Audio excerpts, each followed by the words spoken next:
Hey everybody, welcome back. My name is Caleb. Today we're going to be talking Marvel Snap again and hot locations. A hot location happens every Sunday in Marvel Snap, and it's going to be one that already exists in the game, and it's going to appear 60% more frequently in your games. With Marvel Snap being a location-based card game, this is going to have a significant effect on the meta.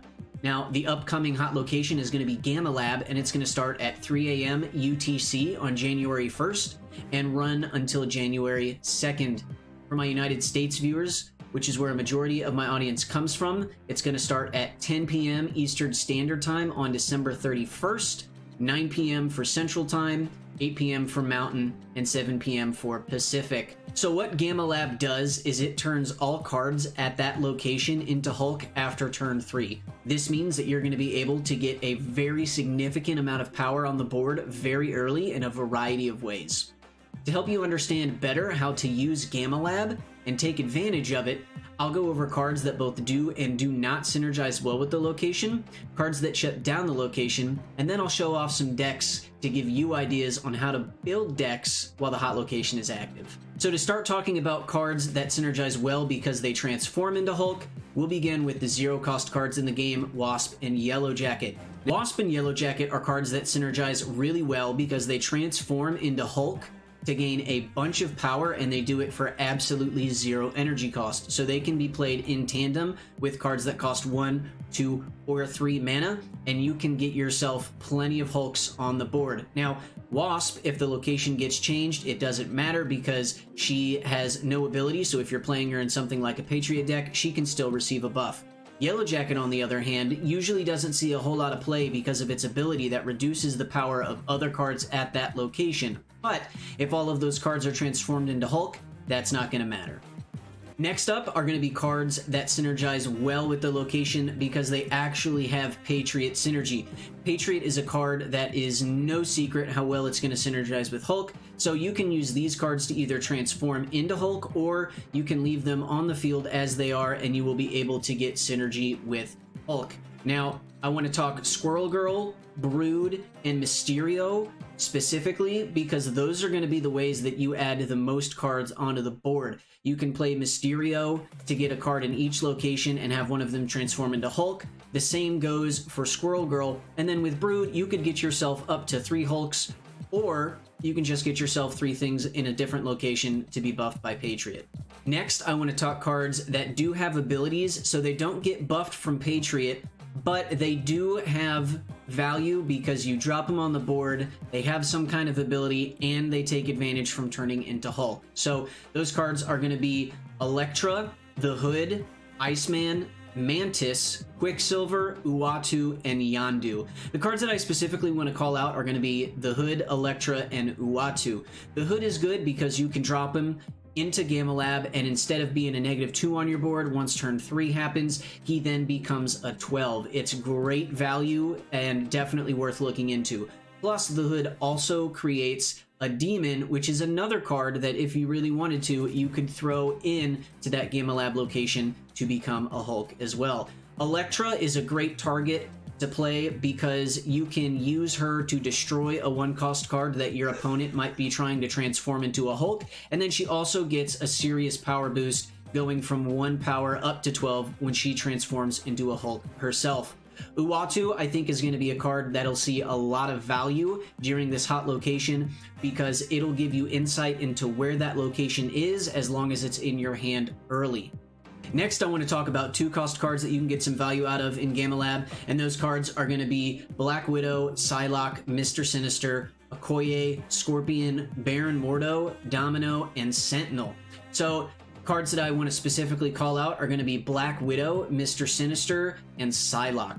Now, with Black Widow, the reason why I really want to talk about her is because you have to be careful when playing Black Widow. You'll give your opponent a Widow's Bite, which is a 0-cost, 0-power card that they can just put into Gamma Lab for absolutely free, and then they actually get tremendous value off of that. So I wouldn't recommend playing Black Widow until turn 3 if you are going to use her in a deck. Now, Mr. Sinister is an important card to call out because you're going to get 2 cards in that location that can transform into Hulk. Next, I want to talk Psylocke because Psylocke is definitely a really interesting card that you can play. She gives you the opportunity to drop a 4-cost card on turn 3, which there are a few 4-cost cards that take advantage of turning into a Hulk, but I'm not going to talk about any of them. But she is a card that you can use. She's low power, and even if you don't want to play a 4-cost card into Gamelab on turn 3, and part of your strategy is just to play her anyway, you can at least turn her into a Hulk and then continue on your gameplay as normal if you're running her in your deck. So the next cards that I want to talk about are going to be the 3-cost cards, which are going to be Wave, Killmonger, Juggernaut, Debris, Electro, and Nakia. I specifically want to call out Electro because this is one of the most powerful combos in the game. If you can play Electro to get yourself extra energy, but then have it transform into a Hulk, it loses its ongoing ability, which allows you to only play 1 card per turn. Now, if you're playing Electro, it's likely that you've got your deck built to deal with this ongoing ability, but if you can get rid of it for free, thanks to a location, it's immense value, and I highly recommend taking advantage. Juggernaut is a great card as well, because if you drop Juggernaut into that location on turn 3 and your opponent is also playing a card into Gamelab, they don't get that transformation, but you do, so it's phenomenal value. And then lastly is going to be Killmonger as another denial tactic. You play Killmonger into Gamelab on turn 3. If they have any 1-cost cards anywhere on the board, but especially in Gamelab, they're going to be destroyed. They don't turn into Hulks. You immediately have an advantage. So with the expectation that there are going to be Hulks on the board, you should also expect that Shang-Chi is going to be running absolutely rampant, while Gamelab is the hot location. So if you want to take advantage of Gamelab and keep your Hulks from being destroyed, you need to be running at least one of these 3 cards. Armor is just going to protect everything in the lane. Cosmo is going to shut off on reveal abilities, so that means Shang-Chi will not activate, and then Professor X basically acts like armor. Things in that lane can't be destroyed, so your Hulks are going to be safe. Moving on to cards that buff Hulk, we'll start with Patriot. As I said earlier, the synergy between the 2 cards is absolutely no secret. Buffing up multiple Hulks by 2 power is going to put a lot of value onto the board just by playing Patriot, and I really feel that Patriot has a great opportunity to be a best deck in format while this location is active. Next up is Blue Marvel, and while this card doesn't give the same strength in terms of buffs, it does provide more flexibility in terms of deck building, as well as giving Pool 1 and Pool 2 players options in order to buff their Hulks. Next, we've got Mystique, who she can copy either Patriot or Blue Marvel, so that she can also provide those ongoing buffs to everything else on your board as well. She also provides Enchantress protection because she can be played in a different location. And then lastly, once again, I got the guy covered, but Onslaught is a card that you can play as well in order to help buff your cards. It's going to give the same effect as Mystique by essentially copying that buff, but it does give you the additional power in that lane, provided by the fact that Onslaught is a 7-power card. Now, you do have to watch out for Enchantress because Onslaught has to be in the same lane as the buff, so if Onslaught gets played and then Enchantress gets played, you just don't get any buffs at all.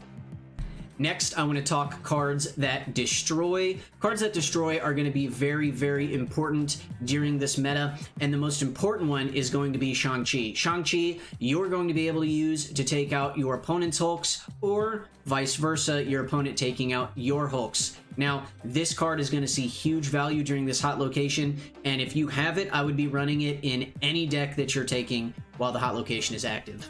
Up next are going to be Venom and Arnim Zola. Those are 2 cards that you're going to be able to play on top of your Hulks that are going to be able to get a lot of power around the board. Especially if you've got some Hulks and then you play a Venom and then an Arnim Zola on top of that, eventually you're going to be able to just spread power all throughout the board. And it should really catch your opponent by surprise because generally speaking, you don't see people destroying their own Hulks.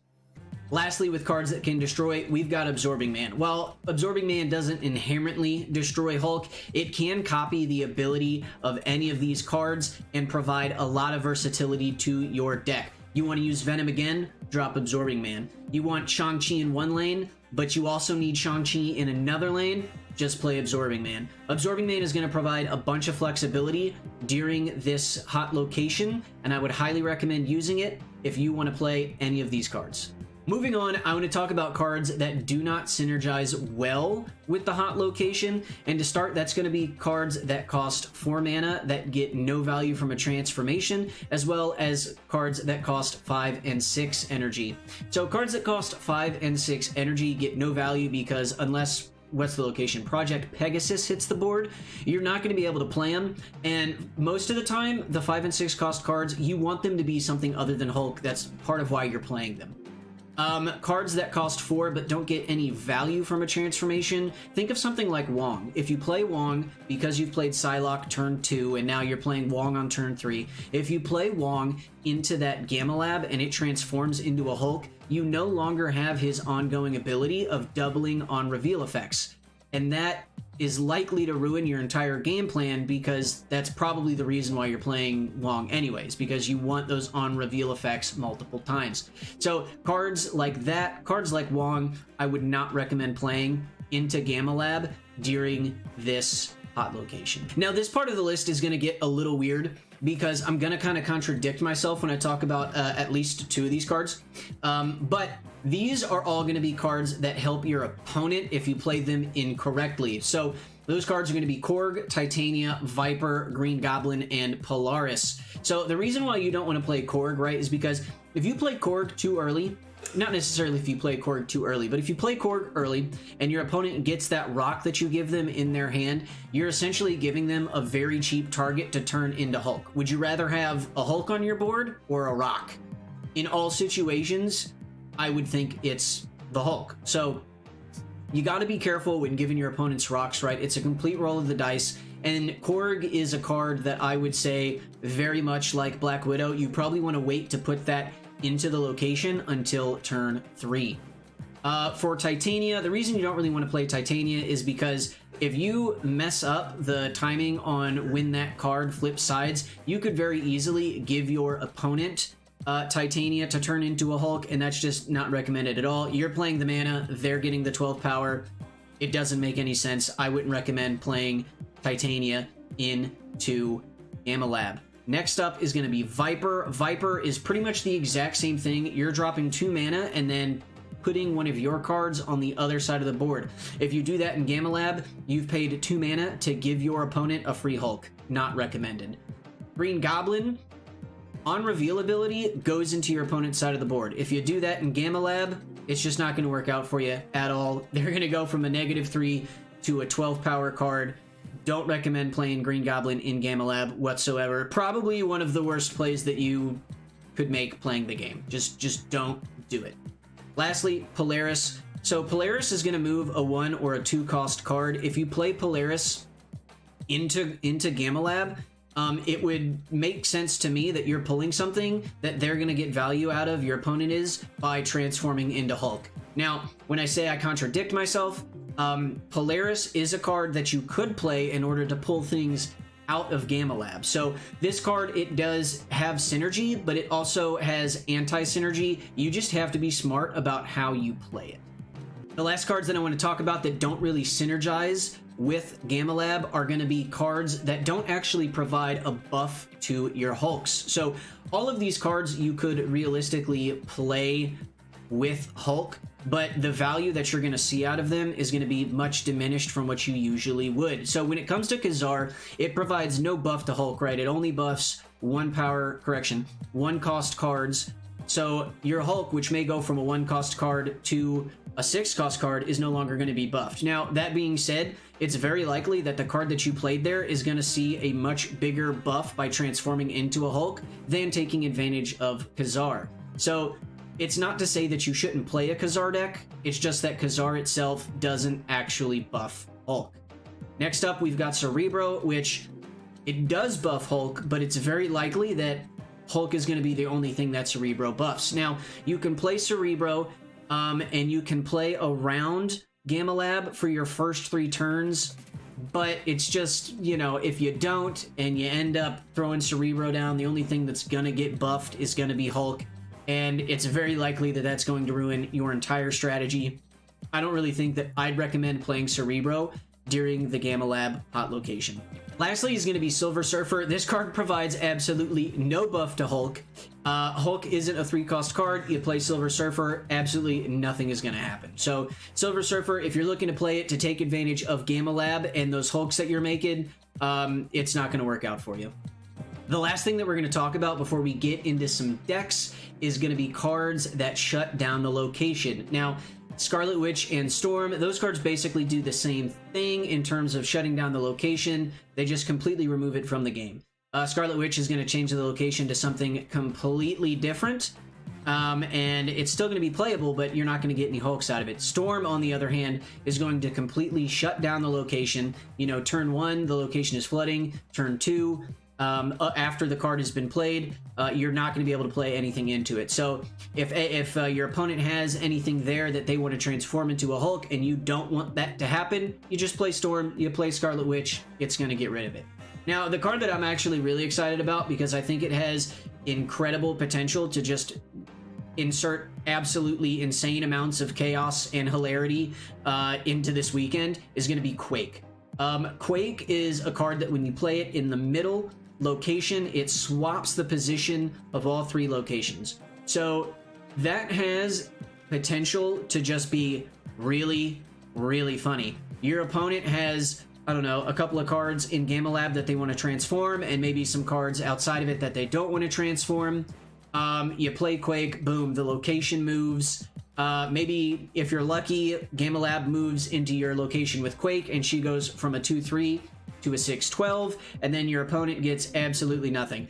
I just think that it could be a really fun and kind of trolly way to shake up the game while you're playing this weekend with Gamma Lab active. And I mean, I certainly really only see this as a way to troll people, in all honesty, because certainly nobody is going to be expecting anyone to be playing Quake.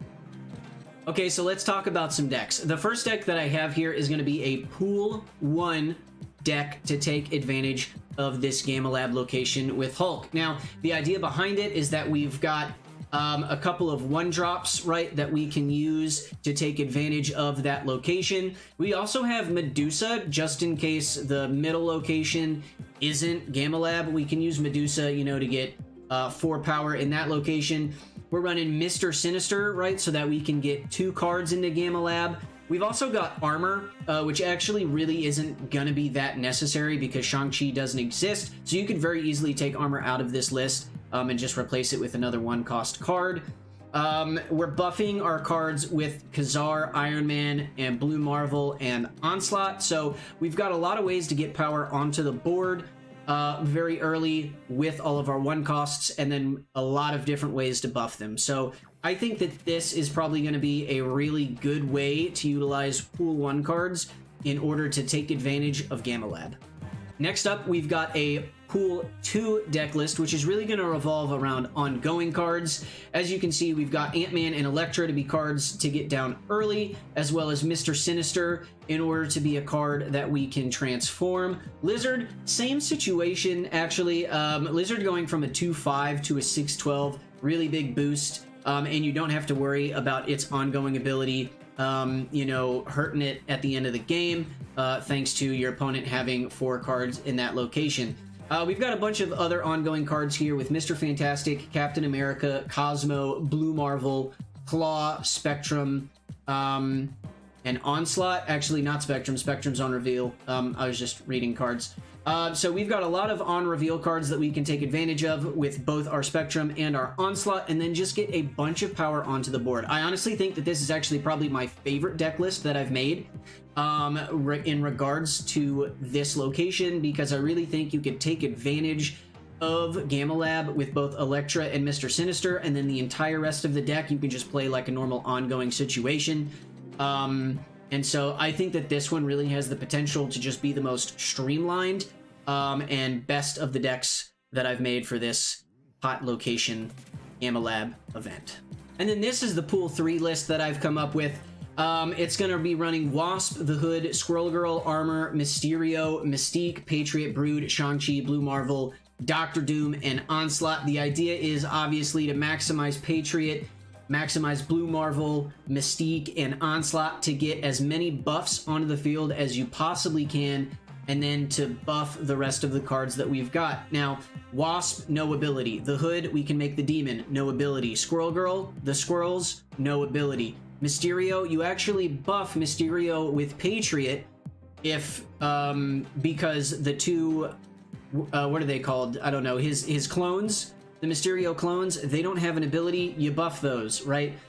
Brood, 2 buffs. Doctor Doom, 2 buffs. Like, we've just got so many things that we can buff. Plus, we're also running Shang-Chi so that we can kill Hulks. We're running armor so that we can protect our Hulks. That's really just kind of how it goes. We're trying to buff things, and then, you know, take advantage of Gamma Lab in between. Hot locations will affect your games, so you need to be ready. I hope that I've helped you prepare well for the upcoming Hot Location Gamma Lab, and I hope that I've given you some good ideas for decks to build regardless of the pool that you're in. I'm looking forward to hearing feedback from you guys on the decks that I've made and how you feel about this Hot Location and the cards that I've recommended. Please leave comments below. I'd love to hear them. I hope you enjoyed the video. If you did, please consider leaving a like, and if you want to stay up to date with me and all of my content, please consider subscribing. If you want to catch me streaming live on Twitch, you can find me there at twitch.tv/mynamescaleb731. Thanks again for watching, and I look forward to seeing you in the next one. Until then, stay safe, stay healthy, and I'll see you next time. Peace out, my friends.